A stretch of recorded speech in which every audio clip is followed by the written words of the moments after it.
네, 안녕하세요. HR 레시피 강셰프 봉셰프입니다. 반갑습니다. 반갑습니다. 네, 오늘도 이제 HR 기업 사례 분석으로 찾아뵙게 됐는데요. 네, 오늘을 소개할 주제는 어떤 걸까요? 코오롱의 상시와 참여 중심의 조직 문화 프로그램입니다. 조직 문화 프로그램이고 네. 상시적으로 참여하게끔 한다 뭐 이런 의미인 것 같은데 그렇습니다. 네, 자세하게 소개를 부탁드리겠습니다.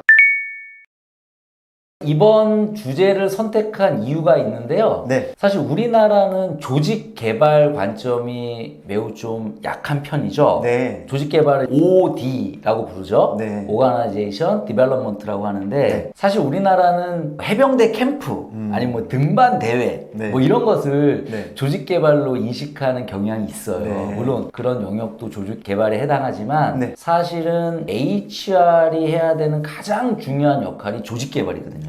네. 조직을 개발시키는 거니까. 네. 그렇다면 코오롱은 조직 개발 관점에서 네. 이런 육성 프로그램을 기획하고 운영하고 있더라고요. 네. 그래서 이건 좀 소개를 해드려야겠다 이런 생각이 좀 들었습니다. 네. 어떤 방식으로 그 조직 자체를 개발할 수 있는지가 좀 궁금한데요. 네. 대표적인 제도가 어떤 게 있을까요? 코오롱은 첫 번째 제도로서 소개하는 게 링크업입니다. 링크업. 뭔가 연결되는 그런 느낌을 많이 받는데 네. 구체적으로 어떤 제도일까요? 코오롱은 링크업을 네. 구성원 간 연결 그리고 존중과 이해를 기반으로 하는 조직 문화다 이렇게 소개를 하고 있어요. 조직 링크업이 조직 문화다.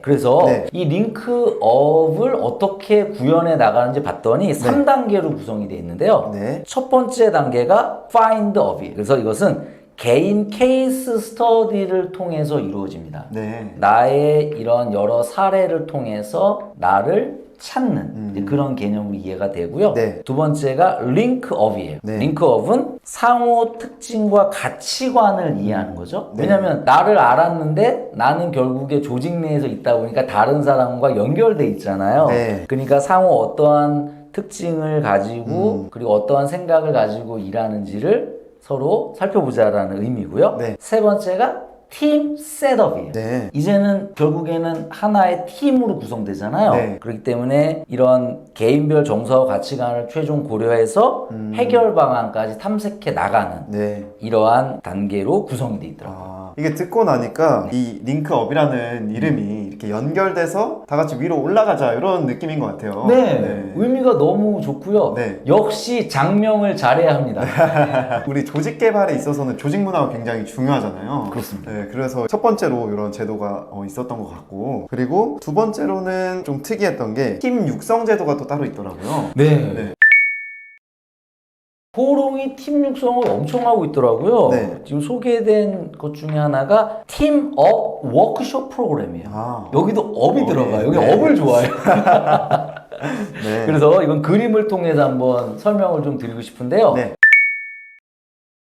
팀업 워크숍 프로그램을 보면 크게 5가지로 구성이 되는데 첫 번째가 팀 방향성 업이에요. 그래서 팀 비전 워크숍을 갔는데 팀의 존재 이유와 비전 행동 원칙을 확립하게 되고요. 네. 두 번째는 업무 효율 업이에요. 그래서 RACI 워크숍, 레시라고도 부르는데 네. 팀 내 아레나를 명확히 하고 실천 계획을 수립하는 네. 이런 워크숍이 있고요. 네. 세 번째가 팀 신뢰업이에요. 그래서 트러스트 빌딩 워크숍의 형태인데 솔직하고 즐겁게 일하는 분위기를 형성시키기 위한 것이고요. 네. 그리고 네 번째가 관계업이에요. 그래서 팀 멜팅 워크숍인데 팀원, 팀장 간의 기대사항을 서로 확인하는 네. 그런 내용이 되겠고요. 네. 마지막으로 성격 이해 워크숍, MBTI 잘 아시죠? 네. 워크숍이고 자기 인식 및 상호 이해와 욕구를 탐색한다라는 것이죠. 사실 팀 워크숍 가면 뭐 체계 없이 족구하고 뭐 같이 얘기하고 이런 정도로 우리가 예상을 하잖아요. 네. 근데 조직 차원에서 이렇게 좀 체계적으로 이런 제도들을 제안한다면 굉장히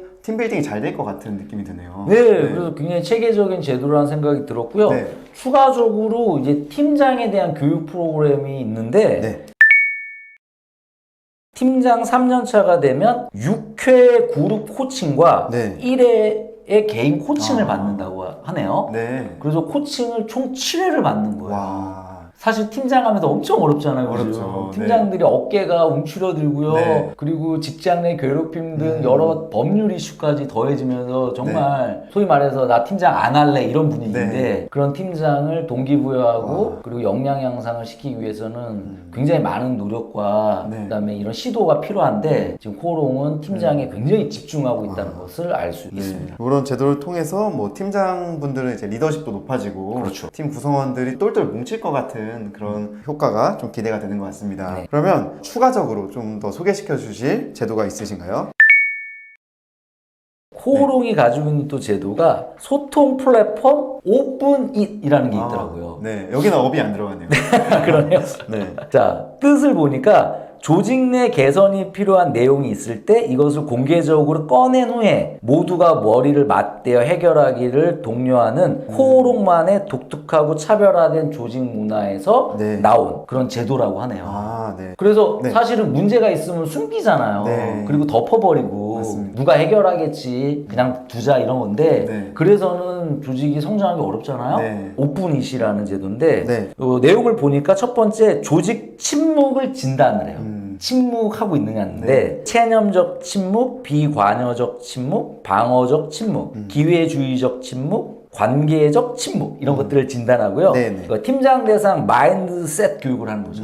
그래서 계속적인 이런 소통에 있어서의 오픈하는 이러한 마인드셋을 갖도록 교육해주고 네. 오픈이 퍼실리테이터를 양성하는데 무려 200명의 퍼실리테이터가 와. 있대요. 네. 대단합니다. 네. 그리고 오픈이 플랫폼을 운영하고 있는 거죠. 네. 여기 이 오픈잇 플랫폼 같은 경우에는 이제 익명으로 이루어져서 누구나 고충 같은 걸 이야기를 할 수 있게 해놨더라고요. 예, 네, 정말 네. 대단한 것 같습니다. 네, 요즘에 블라인드라는 그런 플랫폼과 유사한 개념인 것 같은데 이런 것들도 우리 조직에 대한 뭐 불만이라든지 개선 사항을 이야기할 수 있는 말 그대로 침묵을 좀 방지할 수 있는 중요한 제도가 아닌가 하는 생각이 듭니다. 네, 오늘은 코오롱의 상시와 참여 중심의 조직 문화 프로그램을 살펴보았는데요. 오늘의 영상은 여기까지고요. 오늘의 영상이 도움이 되셨다면 좋아요와 구독, 댓글까지 많이 남겨주시면 감사하겠습니다. 저희는 다음에 더 유익한 영상으로 찾아뵙도록 하겠습니다. 감사합니다. 감사합니다.